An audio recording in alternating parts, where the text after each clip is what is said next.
A big part of our mission at CHPC is doing everything we can to ensure that the conversation around public policy solutions is based on sound information and clear thinking.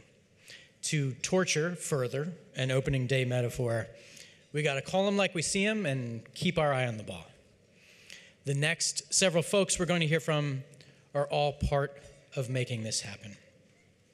To present this year's Insight Award, please welcome to the stage the co-hosts of the Housing Problem podcast, Rafael, Cestero, and Kirk Goodrich.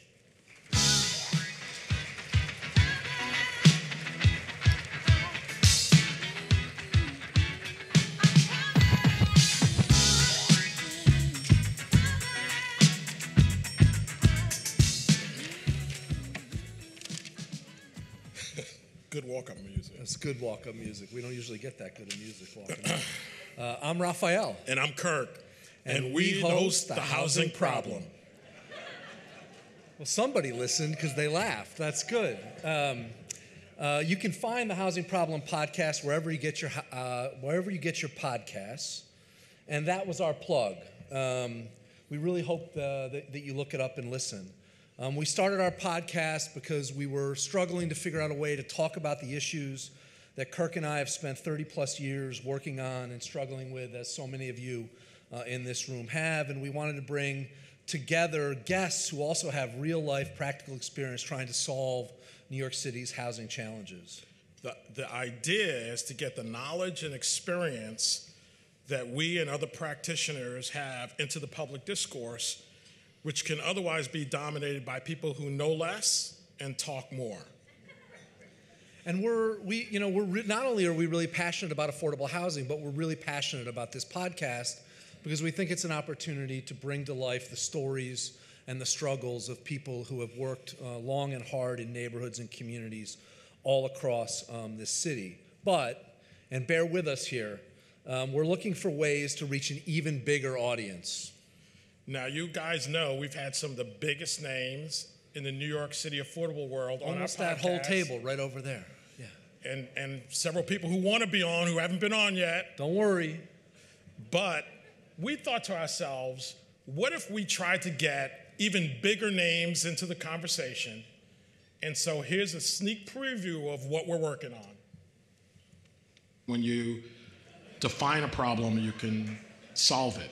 But when you use a label, it really doesn't position you to solve a problem. It just kind of ends the conversation. I completely agree, Kirk. The label reality star always shuts down conversation for me.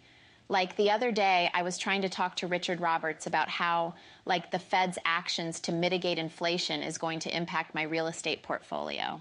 And all he kept asking me was, do you still hang out with Paris Hilton? One of the things that Kirk and I, were talking about when we were thinking about preparing for you to come on is to veer away from the specifics and get into a little bit of philosophy. We'd like to be philosophers on the housing problem. I love to be philosophical with you guys. Here's a question for you. What is a basement apartment? More than half above the curb, basement. More than half below, cellar. From the first time y'all heard me on a song, legalization is all I've been pushing. It sounds like it's political, but it's never political. It's just the voice of the people, Rafael. People want legal and safe basement apartments. Legalize it.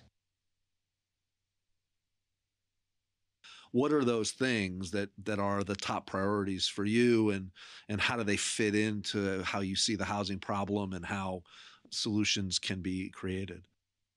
Well, building more affordable housing is a huge priority, Rafael.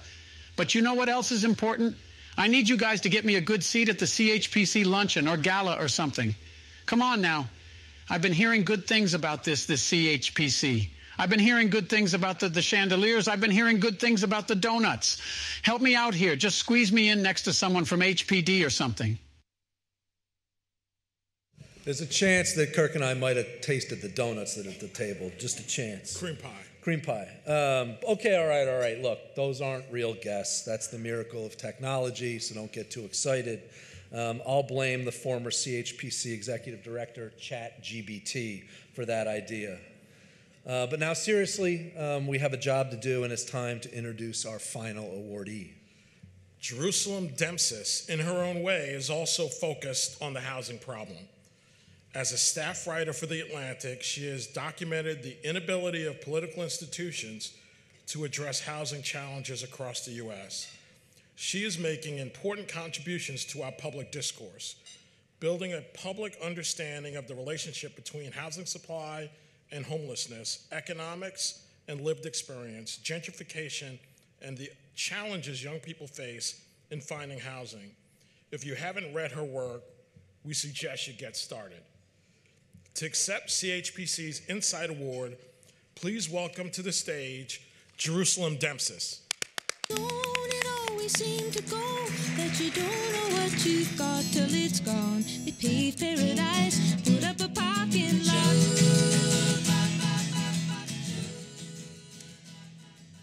Well, thank you for that introduction. I'm taking you guys on the road with me. I was actually fooled by Kim for like 15 seconds on that table over there. So thank you to everyone who's here. Thank you all for giving me a few minutes to address you.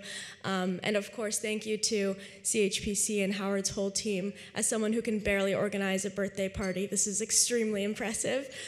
So I'm not here to lecture a group of people who have been working on this issue for decades. I have a lot to learn from many of you. But one of the great perks of my job is that I'm able to step back from the day-to-day work that goes into city planning, land use, housing policy, and of course the day-to-day politics of places like Albany and New York City and places all across the country that are dealing with these problems.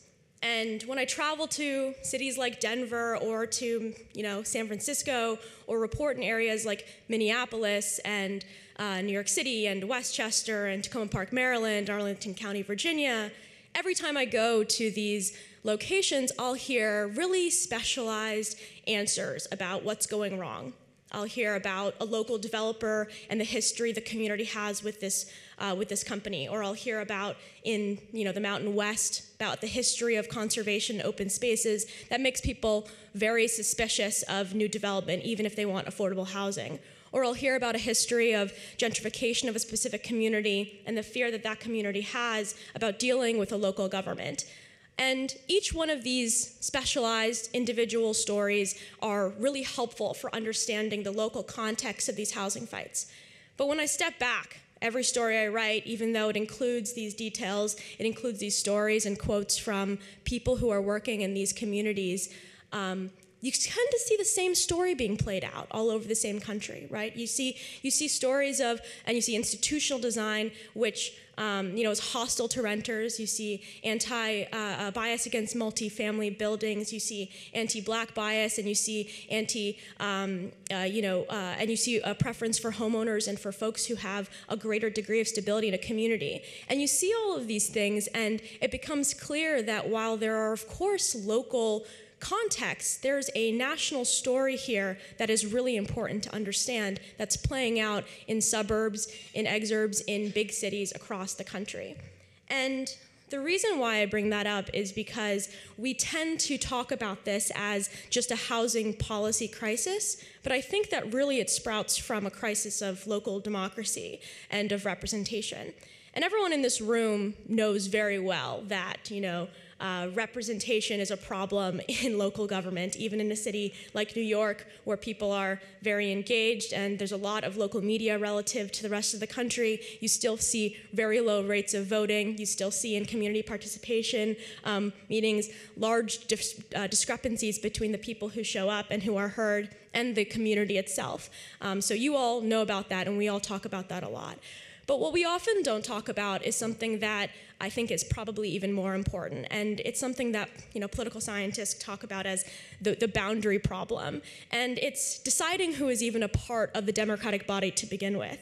I was actually very recently in an Arlington County public comment meeting about changing some of their zoning regulations, and I was sitting next to a group of people who were opposed to the changes, and a black organizer gets up and starts talking in favor of the proposed changes, and next to me they start whispering, that person shouldn't get to talk. I'm pretty sure he's from DC. DC shouldn't get to speak in here. And I'm sure there's a lot going on at play in that comment about race and DC in particular. But there's also something there about how we draw who belongs in a community and who gets to speak at all and who gets to be considered when we make decisions about land use, about housing, and about anything in local government. I think this came to play in my life a lot. I mean, my family, we were refugees from Ethiopia, and the reason we were able to live the life that we were able to was because someone before I had even been born had decided that there was going to be a townhome development in a very exclusive suburb in suburban Maryland. And so when we got here, that was already built for us. And, I think the boundary problem played again in my own life when I went to college. And, it was very difficult to do political engagement. They didn't really want college students voting in Southern Virginia for many reasons. And so you produced a lot of different problems. For instance, there it was illegal for more than 3 people who were unrelated to live in a house, which means that in order to afford housing, you were still packing in 4 or 5 people, which of course leads to the type of abuses we see all the time where you can't report your landlord for different things. And so why am I talking about all this? Because when it comes to land use and housing fights, a lot of the time all of the time, our local institutions are oriented not towards ensuring that we get everyone who is going to benefit from a policy involved, but are really only oriented towards hearing from people who already are in that community. Now, I'm not going to pretend like there's some way for local governments to forecast who's going to live in a housing unit and then make sure that Afghan refugee gets to vote in local elections. That's, of course, ridiculous. But what I am asking is that we think about how our trend towards hyperlocal governance, our trend towards decentralization and fragmentation of decision-making, and the assumption underlying that trend that, the more local you get, the more you're going to actually get the voices of people who are going to be affected by these decisions. That has not played out.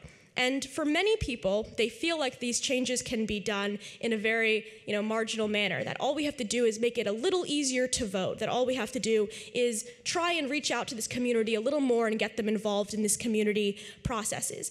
But I think all evidence shows that this is not actually true. There's good evidence. I'm going to cite one paper. I've limited myself to one economics paper. Please forgive me. And it looks at the representation in zoning board meetings. And as we know, of course, those are widely overrepresented by homeowners and older residents and white residents. But what they also looked at is what happened when zoning board meetings moved to Zoom, because the presumption was that a lot of people weren't showing up because it was just simply too difficult to go to these meetings because they had extra jobs, they have children to take care of, they don't have the time or bandwidth to attend this. So when we switch to Zoom meetings, you would expect to see an increase in representation. You'd expect to see more people engaging in this political input process. Even if it's not perfect, you should see more of this. What they find is that if there's a change at all in representation, it actually becomes slightly more unrepresentative when we move to Zoom meetings. And the reason for this has to be clear, right? Like there's just a specific set of people like us in this room who are interested and engaged on these issues. And the bar to having affordable and accessible housing and a representative government that cares about you can't be that you are intricately involved in the decision-making of every land use change. It can't be that you have to know what a minimum lot size is. It can't be that you have to understand development processes. It can't be that you have to read thousands and thousands of pages, understand how to talk to a lawyer, or be extremely persuasive when you get up to talk in front of a room of people. That should not be the bar for having representational government. So I don't have all the answers. Political scientist Robert Dahl once said the problem of the boundary problem can't be solved in some theoretical way. It's just a pragmatic solution. But I'm heartened by shifts across the country from California, Washington, Oregon, Montana, proposals in Colorado, and maybe even here in New York to shift decision-making to the state level. I don't think that this is an easy problem, but I want to really end with one thing, which is that most of the time these sorts of problems are characterized as one of change versus stability, that you have to accept this multifamily housing unit in your neighborhood, you have to accept this homeless shelter in your area, you have to accept affordable housing, or on the other side, you get to keep everything exactly the same. That is not reality. change happens in either direction. Either we get the change that we're building together as a democratic body, or we get the change thrust upon us as things become more unaffordable, as our cities cannot bring in newcomers from every class background, as people who have lived here for generations are forced out. So I think often our role here, and my role as I conceive it, is to make clear to people that, yes, you can reject the change of new buildings, of growth, of inclusive growth, but if you don't choose that, you're still going to get change, and it's going to be the kind that you're probably not going to like. So thank you again for letting me talk for a little bit. I'm eager to hear from more of all of you about the work being done. Good luck to everyone in Albany, but thank you again.